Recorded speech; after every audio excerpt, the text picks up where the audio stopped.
नमस्कार दोस्तों, स्वागत है आपका PRST चैनल में। बात कर रहे हैं हम उन साधारण लोगों की जिन्होंने असाधारण काम करके अपनी एक अलग पहचान बनाई। अब तक के हमारे 2 एपिसोड में हमने उन 7 नामों के बारे में आपको बताया जो लोग थे तो साधारण, लेकिन उन्होंने अपने असाधारण काम से अपना एक अलग मुकाम हासिल कर लिया और इस साल 2021 में पद्मश्री से सम्मानित किए गए। इसी कड़ी में आगे बढ़ते हुए आज हम बात करते हैं कुछ और नामों की, जिनमें पहला नाम है अंशु जनसेम्या। अंशु जनसेम्या एक भारतीय पर्वतारोही और आज सीजन में 2 बार माउंट एवरेस्ट की चोटी को फतेह करने वाले दुनिया की पहली महिला हैं और 5 दिनों के भीतर ऐसा करने वाली सबसे तेज डबल स्मीटर हैं। यह एक महिला द्वारा सबसे ऊंची शिखा का सबसे तेज दोहरा आरोहण भी है। वह पश्चिम कायंग जिले अरुणाचल प्रदेश के मुख्यालय बायोडीला से हैं। वह राज्य जो भारत का सबसे उत्तर पूर्वी स्थान रखता है। जनसेम्या ने पहली बार 12 मई 2011 में माउंट एवरेस्ट को फतेह किया और 21 मई को उन्होंने दूसरा शिखर भी बनाया। 14वें दलाई लामा का आशीर्वाद लेने के बाद उन्होंने 2 अप्रैल 2017 को गुवाहाटी से अपना एवरेस्ट चढ़ाई अभियान शुरू किया। उन्होंने एवरेस्ट बेस कैंप जो कि 17,600 फीट पर है उसमें अनुकूल के लिए 38 दिनों तक कार्यक्रम किया और 4 अप्रैल को अपनी मुख्य यात्रा शुरू की। 16 मई को सुबह 9:15 पर 17 अन्य पर्वतारोहियों के साथ वह पहाड़ की चोटी पर चढ़ गई और भारतीय राष्ट्रीय ध्वज फहराया। उन्होंने 19 मई को नेपाली पर्वतारोही फूरी शेरपा के साथ अपना दूसरा कठिन ट्रैक शुरू किया। वह रात 10 बजे तक बिना रुके चढ़ाई करती रही। अगली सुबह फिर से उन्होंने चढ़ाई शुरू की और शिखर वृद्धि से पहले एक संक्षिप्त ब्रेक लिया और अंत में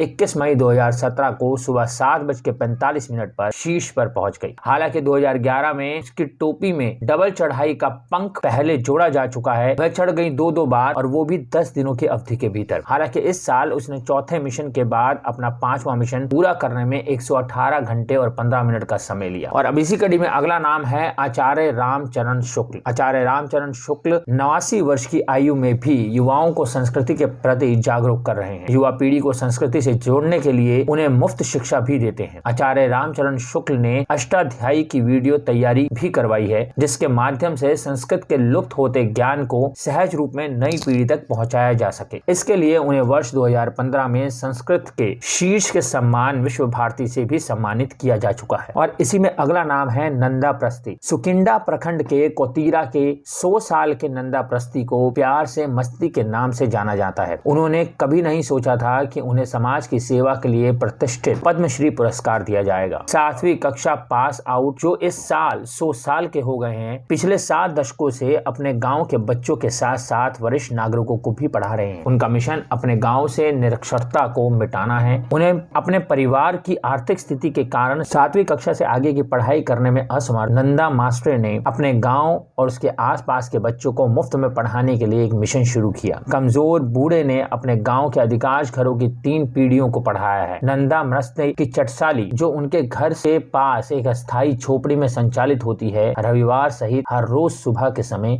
वो शुरू होती है। और इसी में अगला नाम है मंजमा जोगती। देश के चौथे सबसे बड़े नागरिक पुरस्कार पद्मश्री से सम्मानित मंजमा जोगती की खूब चर्चा हो रही है। जब जोगती 15 साल की थी तभी उनके परिवार ने उन्हें ट्रांसजेंडर होने के कारण घर से निकाल दिया। परिवार वालों ने जोगती को दोबारा कभी घर नहीं आने को कहा क्योंकि शायद वो उनके बीच उठ बैठ नहीं सकती थी। घर से निकले जाने के बाद उनके सामने सबसे बड़ी समस्या जीवित रहने की थी, जिसके लिए उन्होंने सड़कों पर भीख मांगना शुरू किया। इस दौरान उन्हें कई बार यौन उत्पीड़न का भी सामना करना पड़ा और उन्होंने एक बार तो जहर पीकर आत्महत्या करने का भी प्रयास किया। जहर पीने के बाद भी वो बच गई, लेकिन उनके 20 भाई बहनों सहित उनके परिवार का कोई भी सदस्य उन्हें देखने के लिए अस्पताल नहीं आया, जहां उन्हें भर्ती कराया गया था। मंगलवार को उसी जोगती को राष्ट्रपति रामनाथ कोविंद ने भारत के चौथे सबसे बड़े नागरिक पुरस्कार पद्मश्री से सम्मानित किया। उन्होंने जिंदा रहने के लिए एक लोक नृत्य जोगती ने लोक नृत्य करना सीखा। धीरे धीरे जोगती नृत्य में इतनी निपुण हो गई, उन्हें जनपद अकादमी की अध्यक्ष BS येदुरप्पा ने उन्हें कला प्रदर्शन के लिए उन्हें एक सरकारी निकाय कर्नाटक जनपद अकादमी का नेतृत्व करने के लिए पहली ट्रांसजेंडर बनाया। जनपद अकादमी का नेतृत्व करने वाली पहली ट्रांसजेंडर हैं। जोगती ने आगे कहा कि अपने पुरस्कार के माध्यम से सरकार को ट्रांसजेंडर समुदाय के अधिकारों को पहचानने और उन्हें नौकरी और उन्हें शिक्षा प्रदान करने के लिए भी